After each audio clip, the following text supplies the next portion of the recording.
हम रोवेनी पल पल अखिया से अखिया मिला के कैलू अखिया से छाल।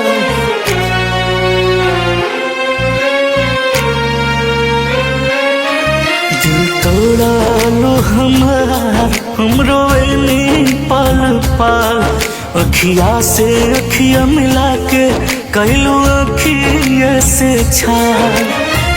दर्द के भीसीमा सरहद हो खिला बेवफा बेवफाई के भी हद हो खिला बेवफा बेवफाई के भी हद हो खिला।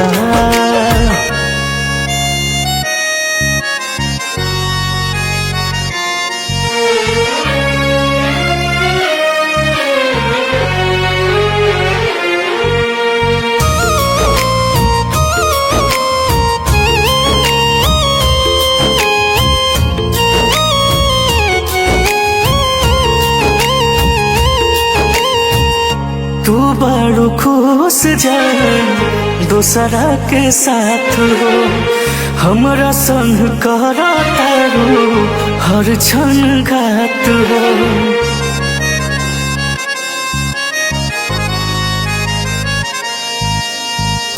तू बड़ो खुश जान दूसरा के साथ हो हमरा संग करा तारू हर क्षण घात हो।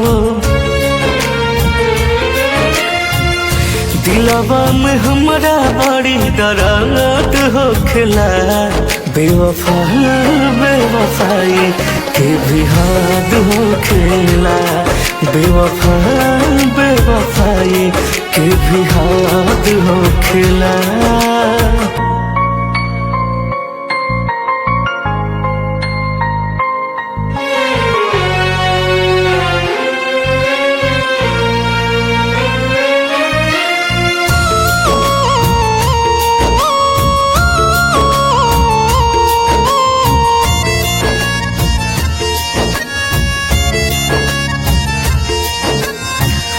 रूह में तू बड़ो जिस्म पे न मरे तोहके न बुझाए प्यार कितना करे।